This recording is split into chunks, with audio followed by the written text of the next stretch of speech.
असं तरी त्यांनी दोन नावं वेगवेगळे जरी उच्चारले तरी भीमा तेच चंद्रभागा आहे. समजलं का? मुळात ही भीमाच आहे, पण इथे चंद्रभागा झाली. याचं वर्णन एक असंही आहे की ज्या भीमाशंकरापासून इथं उगम आहे, हे एक आहे. जेव्हा हे उगम पावली त्यावेळेला भीम नावाचा जो दैत्य होता त्यानं गदा फेकले आणि ही गदा ज्या ज्या मार्गाने जाईल त्या त्या मार्गाने तो प्रवाहित हो. तेव्हा ती त्या त्या मार्गाने प्रवाहित झाली.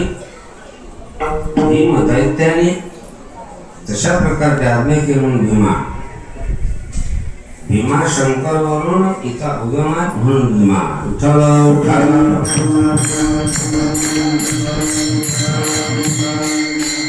भीमाची चंद्रभागा आहे. इथं चंद्रभागा का म्हणतात? इथं चंद्रासारखा आकार आहे ना, म्हणून चंद्रभागा.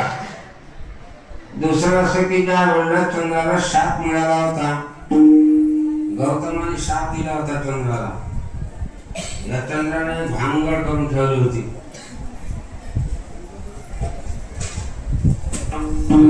चंद्राने भानगड कोणती केली म्हणजे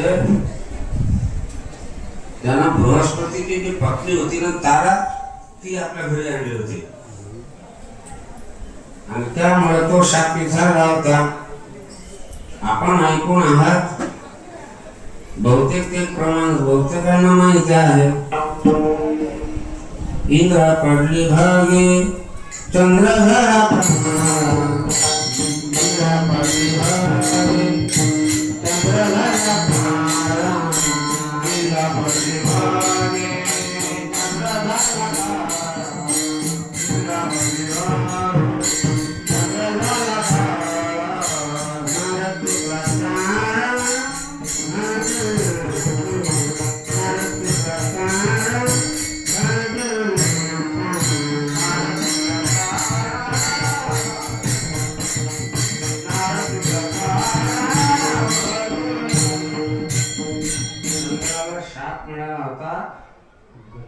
आणि म्हणून तो शाप निवृत्त कुठे होईल तर तो भीमा नदीमध्ये स्नान कर. म्हणून तो चंद्रमा इथे आला, इथे भीमा नदीमध्ये स्नान करून शुद्ध झाला म्हणून चंद्रभागा. इंद्रा पडली भागे, इंद्राने भानगड करून ठेवली होती. इंद्राने अहिल्याला भ्रष्ट केला होता. तेव्हा असं म्हणतात भगवान शंकर एकदा पार्वती मातेसह आकाश मार्गाने वरुणाच्या भेटीला चालले होते. त्या दिवशी पंचमी तिथी होती आणि मार्गाने जात असताना पार्वती मातेला तहान लागली. तेव्हा पार्वती माता असं म्हणाल्या की प्रभू मला तहान लागली. तेव्हा भगवान शंकराने काय केलं, खाली उतरले आणि त्रिशूळ मारला, त्यातून पाणी काढलं आणि ते पाणी पार्वती मातेने प्राशन केलं. जिथं त्रिशूळ मारला ते चंद्रभागेच्या तीरावर लोहदंड म्हणून तीर्थ आहे, ते तुम्ही पाहून घ्यावं द्या.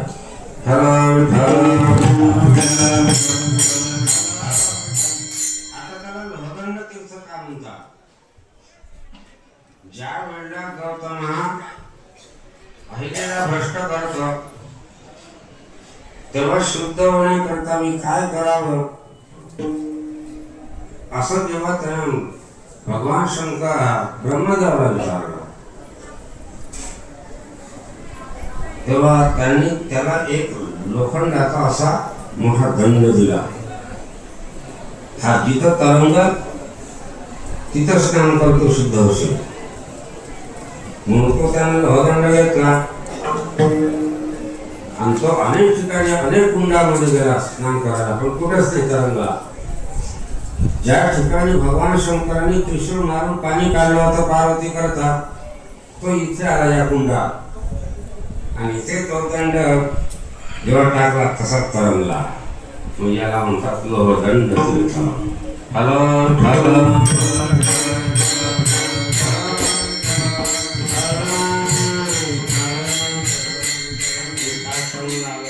तुम्हाला आपल्या मूळ मुद्द्यावर येऊया. अवघित तीर्थे घडले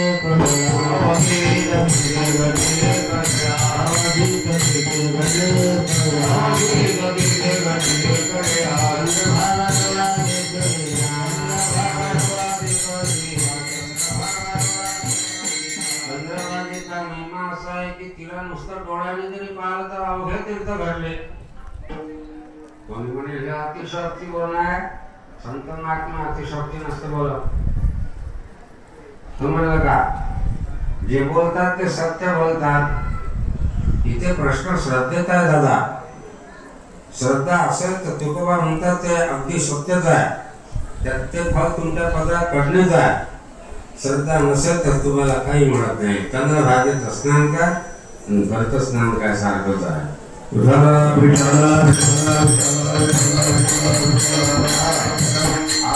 चंद्रभागेचा महिमा असा आहे. अवघी तीर्थ म्हटलाय, काही ठराविक तीर्थ नाही. तीर्थ किती आहे जगात? तीर्थ कशाला म्हणतात? तीर्थाचे दोन प्रकार आहेत, भौम तीर्थ आणि जंगम तीर्थ. भौम तीर्थ म्हणजे भूमीवर असलेले आहेत आणि जंगम तीर्थ म्हणजे चालते बोलते हे त्याला जंगम तीर्थ म्हणतात. भौम तीर्थाचे 5 प्रकार आहेत. जंगम तीर्थ कशाला म्हणतात पहिले हे सांगतो मी तुम्हाला. मुदमंगलमय संत समागम जो जगी जंगम तीर्थराम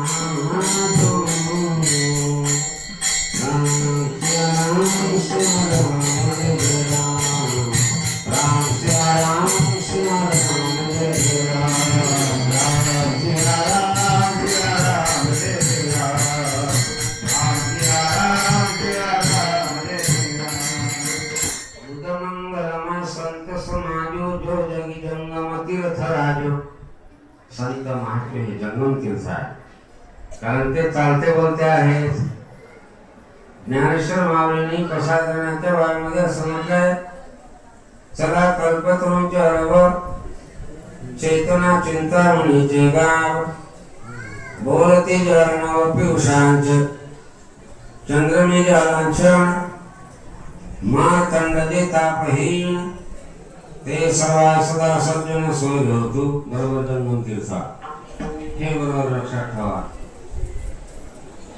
चला कल्पतरूंचे अरब हे जे संत महात्मे आहेत हे कल्पतरूचे बगीचे आहेत. अरब म्हणजे बगीचा होता, हे कल्पतरूचे बगीचे आहे. कल्पतरू खाली जशी मनुष्य कल्पना करेल ती जशी पूर्ण होते त्याप्रमाणे हे महात्मे मनोरथ पूर्ण करतात. म्हणून कल्पतरूची उपमा दिली. कल्पतरू खाली फळे